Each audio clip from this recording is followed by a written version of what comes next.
السلام علیکم ناظرین کرام، نئی ویڈیو میں آپ کو خوش آمدید کہتے ہیں۔ پاکستان کھیل رہا تھا برطانیہ کے ساتھ ایک میچ تو پاکستان ہار گیا، لیکن عمران خان وہاں بھی جیت گیا۔ قیدی نمبر 804 کے نعرے، عمران خان زندہ باد کے نعرے پورے اسٹیڈیم میں گونج رہے تھے اور سنائی دے رہے تھے۔ لیکن ایک حیرت کی بات بتاؤں، عمران خان کے حق میں نعرہ لگانے پر یا قیدی نمبر 804 کی حمایت کرنے پر برطانیہ میں ایک بھی شخص گرفتار نہیں ہوا، کیونکہ وہاں جمہوریت ہے۔ پاکستان میں آپ صرف قیدی نمبر 804 کا نام لیں، آپ اپنے موبائل کی بیک سائڈ پر عمران خان کی فوٹو لگا کے گھومیں، آپ پنجاب میں کسی جگہ پہ تحریک انصاف کا جھنڈا باہر نکالنے کی غلطی کریں تو فوری طور پہ آپ کو گرفتار کر لیا جائے گا، آپ کو نشان عبرت بنایا جائے گا، آپ پر دہشت گردی کا مقدمہ بھی درج کیا جا سکتا ہے۔ تو دنیا میں جہاں جہاں میچز ہوں گے، پاکستانی جہاں جہاں موجود ہوں گے، وہاں پہ آپ کو یہ نعرہ سنائی دے گا قیدی نمبر 804 کا، وہاں آپ کو نعرہ سنائی دے گا عمران خان کا۔ اس کی وجہ کیا ہے؟ وجہ یہ ہے کہ عمران خان نے اپنے اصولوں پر کمپرومائز نہیں کیا۔ وجہ یہ ہے کہ عمران خان نے نواز شریف اور آصف زرداری کی طرح مفاہمت یا ڈیل نہیں کی۔ عمران خان بات چیت کرنے میں بلیو رکھتے ہیں، لیکن اپنے موقف کو چھوڑنے پہ بلیو نہیں رکھتے۔ حبیب اکرم نے بڑی زبردست بات کی کہ عمران خان اب حکومت نہیں لینا چاہتے، حالانکہ اسٹیبلشمنٹ اور باقی جماعتیں یہ چاہتی ہیں کہ عمران خان حکومت بے شک لے لیں، لیکن عمران خان حکومت نہیں لینا چاہتے، وہ اقتدار لینا چاہتے ہیں۔ پاکستان میں آج تک حکومت تو سب کو ملتی رہی ہے، اقتدار کسی کو نہیں ملا۔ اقتدار کا مطلب یہ ہے کہ فیصلے کرنے کا اختیار بھی موجود ہو کہ یہ چیز ایسے چلے گی، یہ ایسے چلے گی اور ملک کے اندر فلاں چیز ایسے ہوگی۔ یہ جو مکمل اقتدار اپنے پاس ہونے کا اختیار ہے، عمران خان ایکچولی اب یہ چاہتے ہیں۔ بہرحال برطانیہ میں عمران خان زندہ باد اور قیدی نمبر 804 کے نعرے لگے ہیں۔ یہ وہ عمران خان ہے جس کے ساتھ ظلم و زیادتی کرنے میں ریاست پاکستان کے اداروں نے کسی قسم کی کسر نہیں چھوڑی۔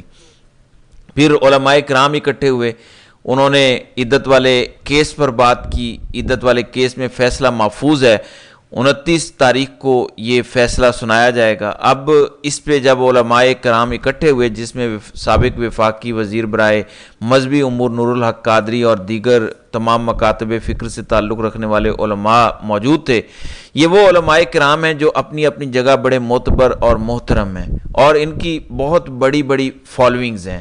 ان علماء نے بہت کلیئرلی کہا کہ عدت کیس میں دیا گیا فیصلہ متنازع ہے اور شریعت محمدی صلی اللہ علیہ وسلم کے خلاف ہے۔ مدعی سمیت تمام ملوث افراد کو قانون کے کٹہرے میں لایا جائے اور متاثرہ فریق سے معافی مانگی جائے۔ خاص طور پر بشرا بی بی کے حوالے سے وہ یہ کہہ رہے ہیں۔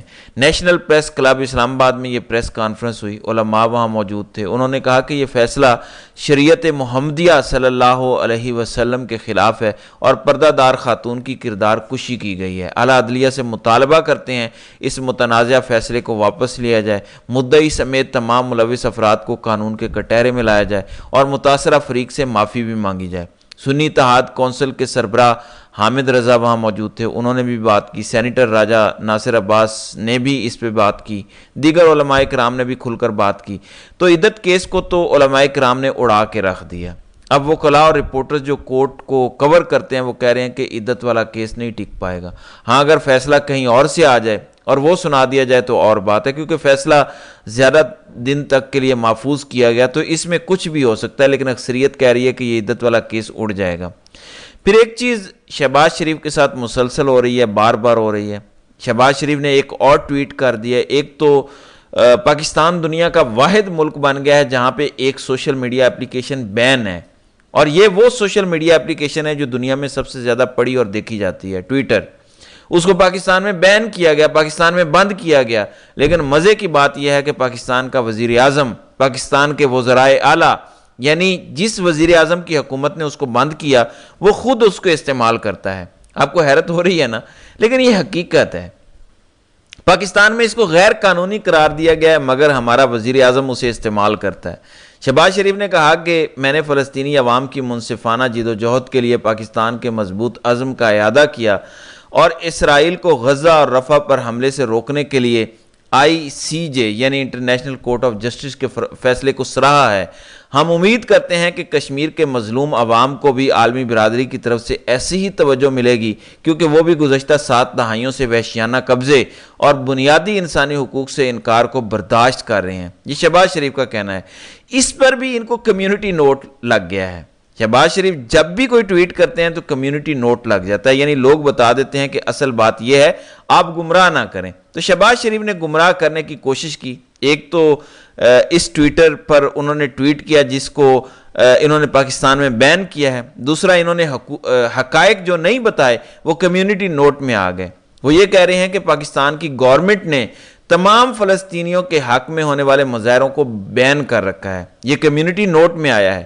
اور ساتھ ہی جو تصحیح کی گئی ایکس کی جانب سے شہباز شریف کی، اس میں یہ بتا رہے ہیں کہ آپ غلط بات کر رہے ہیں، آپ کی حکومت نے تو فلسطین کے حق میں تمام مظاہرے بین کر رکھے ہیں اور لوگوں پر حملہ کیا جاتا ہے۔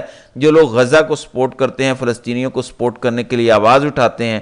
ٹویٹر کو بھی آپ کے ملک میں بند کر دیا گیا ہے۔ 25 کروڑ پاکستانی سوشل میڈیا پر ٹویٹر کو استعمال نہیں کر سکتے۔ آپ نے ٹی وی چینلز کے کانٹینٹ کو بھی کنٹرول کر رکھا ہے، حتیٰ کہ فلسطینی جھنڈے کو بھی نہیں دکھایا جا سکتا۔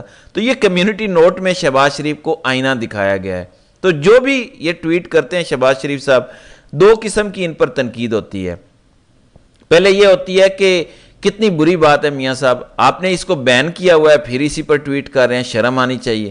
دوسری بات لوگ یہ کرتے ہیں کہ وزیر اعظم صاحب یہ بات آپ نے غلط کیا، یہ حقائق ہیں جو ہم نے سامنے رکھ دی ہیں۔ تو ٹویٹ کرنا بھی شہباز شریف کے لیے 2 بار ہو چکا ہے۔ دوسری جانب سوشل میڈیا پر یہ تصویر بہت گردش کر رہی ہے، جہاں آپ کو ایک پولیس والا نظر آ رہا ہے جو SSP ہے، وہ جس طرح انگلی دکھا رہا ہے بڑے غصے والے چہرے کے ساتھ سینیٹر مشتاق کی طرف کر کے، یہ تصویر وائرل ہوئی ہے۔ پھر اس کے بعد سوشل میڈیا پہ لوگوں نے اسرائیل کی اور جہاں جہاں پہ ظلم ہوتا ہے وہاں کی تصویریں وائرل کی۔ تو اس سے ملتے جلتے مناظر اور اتنا ہی غصہ لوگوں میں ہوتا ہے۔ یعنی ایسا لگ رہا ہے تصویر کو اگر خالی آپ دیکھیں کہ جیسے SSP کچا کھا جائیں گے فلسطین کے حق میں مظاہرہ کرنے والوں کو، یا فلسطین کا پرچم اٹھانے والوں کو، یا اسرائیل کے خلاف مظاہرہ کرنے والوں کو، یا اسرائیل کے ظلم اور بربریت پر بات کرنے والوں کو، جیسے وہ اپنے مسلز اپنی پاور شو کر رہے ہیں، بلٹ پروف جیکٹ پہن کے انگلی اٹھا کے مشتاق احمد صاحب کو دھمکا رہے ہیں۔ کچھ لوگوں نے کہا کہ مشتاق احمد نے بھی انگلی دکھائی ہے، پولیس نے اس پر اپنی جسٹیفیکیشن دی، اور پولیس یہ کہہ رہی ہے کہ پولیس افسر کے سیو غزہ موومنٹ کے رہنما مشتاق احمد خان سے انگلی اٹھا کر بات کرنے کی تصویر سوشل میڈیا پر وائرل ہے۔ وضاحت یہ ہے کہ احتجاج کے دوران کی ایک تصویر کو سیاق و سباق سے ہٹا کر پیش کیا جا رہا ہے۔ ویڈیو میں دیکھا جا سکتا ہے کہ پولیس افسر مظاہرین کے ساتھ تحمل سے بات کر رہے ہیں، مگر اس ویڈیو میں سے ایک تصویر نکال کر پروپیگنڈا کیا جا رہا ہے۔ اب ہم نے ویڈیو بھی دیکھی، جب ویڈیو دیکھی تو مشتاق احمد خاردار تاروں کی طرف دیکھ کر اشارہ کر کے وہ بات کر رہے ہیں اور بڑے تحمل سے بات کر رہے ہیں، جبکہ پولیس کا انداز بڑا ایگریسو اور بڑا غصے والا تھا۔ پھر پولیس نے اپنے بیان میں کہا کہ اسلام آباد پولیس ایک پروفیشنل پولیس ہے، پتہ چل رہا ہے ان کی حرکتوں سے، جو اپنے فرائض منصبی احسن طریقے سے سر انجام دے رہے ہیں۔ ہر شہری کی عزت اسلام آباد پولیس کا فرض ہے، اور پولیس تمام شہریوں کی عزت اور تکریم کا خیال رکھتی ہے۔ خاص طور پر اسلام آباد پولیس نے جو اسلام آباد کے شہریوں کی عزت کی ہے وہ تو اسلام آباد کے شہری بتا سکتے ہیں، لیکن 4 خواجہ سرائے ان سے نہیں پکڑے گئے، اتنے دن ہو گئے۔ ان کی فوٹیج موجود ہے، 15 منٹ کے اندر اندر ان کی ویڈیو بن کے وائرل ہو گئی۔ اوقات یہ ہے اس پولیس کی کہ ایک سیاسی جماعت کا دفتر توڑنا ہو تو یہ بڑی تعداد میں پہنچ جاتے ہیں، ایک سیاسی جماعت کے کارکن کو یا لیڈر کو گرفتار کرنا ہو تو یہ 150 کی تعداد میں پہنچ جاتے ہیں، لیکن 4 خواجہ سرا جو ایک بڑی پارٹی کے لیڈر پر اٹیک کر کے اپنی ویڈیو بنا کر خود بھی ویڈیو بنوا رہے تھے، وہ وہاں سے چلے جاتے ہیں، اور اب تک پولیس ناکام ہے ان کو پکڑنے میں بری طرح سے۔ یہ پتہ بھی نہیں کر سکی کہ پولیس کے وہ کہاں سے آئے تھے، کون تھے اور کدھر گئے۔ تو یہ اوقات ہے اسلام آباد پولیس کی، اور کہہ رہے ہیں کہ ہم بڑے پروفیشنل پولیس والے ہیں۔ ناظرین اکرام، SIFC کے جھنڈے گاڑے جا رہے ہیں موجودہ وفاقی حکومت کی جانب سے، اور دعوے کر رہے ہیں، کلیم کر رہے ہیں کہ کمال کا پلیٹ فارم ہے، ہم نے یہ کر دیا وہ کر دیا۔ نجم سیٹھی جو موجودہ حکومت کے بہت قریب ہیں، نواز شریف کے دوستوں میں سے ہیں، وہ فرما رہے ہیں کہ SIFC کامیاب کیوں نہ ہو سکی؟ ہمیں کہا گیا تھا کہ سعودی عرب اور UAE سے اتنے پیسے آ رہے ہیں، ہائیبرڈ نظام میں یہ ہے کہ الیکشن کے بعد سیاسی استحکام آئے گا، لیکن وہ نہیں آ سکا، بلکہ عدم استحکام بڑھ رہا ہے۔ اس وجہ سے معاشی پروگرام خطرے میں پڑ گیا ہے۔ IMF کا ایجنڈا تھا اور انہیں کہا گیا تھا کہ سیاسی استحکام آئے گا، سیاسی استحکام لیکن نہیں آیا، اور جب نہیں آئے گا تو سرمایہ کاری نہیں آئے گی، پھر گروتھ نہیں ہوگی اور بے روزگاری بڑھے گی اور IMF مزید سخت ہوتا چلا جائے گا۔ تو نجم سیٹھی بھی ناکامی کا ڈھنڈورا پیٹ رہے ہیں۔ پھر حماد اظہر نے ایک پیش گوئی کی، انہوں نے کہا میں نے اگست میں کہا تھا کہ ہر حال میں الیکشن کروانے پڑیں گے اور تحریک انصاف کے ٹکٹ کے لیے قطاریں لگیں گی اور تحریک انصاف کو ان گنت ووٹ پڑیں گے، اور یہ ہوا بھی ویسے۔ پھر انہوں نے اب نئی پیش گوئی کی، کہا کہ میں یہ نئی پیشن گوئی کر رہا ہوں، یہ حکومت گرمیاں نہیں نکال پائے گی اور شدید ملک گیر احتجاج کے بعد فارم 47 کا ٹولہ ملک سے فرار کے رستے ڈھونڈ رہا ہوگا۔ ایک بات مصطفیٰ کمال نے بھی کی، مصطفیٰ کمال نے کمال کا سٹیٹمنٹ دیا، انہوں نے کہا کہ میں نواز شریف کی جگہ ہوتا تو صبح کا ناشتہ لے کر اڈیالہ جیل میں عمران خان کے پاس جاتا اور کہتا تم مجھے معاف کرو، میں تمہیں معاف کرتا ہوں اور ہم سب مل کر کسی اور کو معاف کرتے ہیں، مطلب اسٹیبلشمنٹ کو معاف کر دیں۔ لیکن مصطفیٰ کمال صاحب خود آغاز کیوں نہیں کرتے جو آپ نے فارم 47 پر ایک جعلی جیت حاصل کی ہے؟ وہ مینڈیٹ آپ واپس تحریک انصاف کو دے دیں اور اس سے جا کر معافی مانگ لیں، آغاز تو پھر اپنے گھر سے کرنا چاہیے۔ جاوید ہاشمی نے کہا کہ عمران خان نے قوم کو نہیں چھوڑا، قوم عمران خان کے ساتھ کھڑی ہو گئی۔ نواز شریف نے ہر بار قوم کو دغا دیا اور اب وہ نتیجہ بھگت رہا ہے۔ پھر شیر افضل مروت کی ایک سٹیٹمنٹ ہے کہ اگر ہم نے عوامی احتجاج میں مزید تاخیر کی تو وقت اور تاریخ ہمیں معاف نہیں کرے گی۔ خان قوم کو سڑکوں پر لے جانے اور عوامی مزاحمت کے منتظر ہیں، ہم کچھ نہیں کر رہے، اس کی وجہ سے سب سے قیمتی وقت ضائع کر رہے ہیں، یہ مجرمانہ ہے اور ہماری حیثیت کو خواجہ سراؤں سے بھی نیچے کر دیتا ہے۔ پھر ایمل ولی خان نے کہا کہ ملک میں اس وقت سافٹ مارشل لا ہے، سیاستدان اور سیاست غلام بن چکے ہیں۔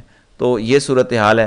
تو ناظرین اکرام، آپ کی اس ویڈیو کے حوالے سے کیا رائے ہے؟ آپ اپنی رائے کا اظہار کامنٹ سیکشن میں ضرور کیجیے گا۔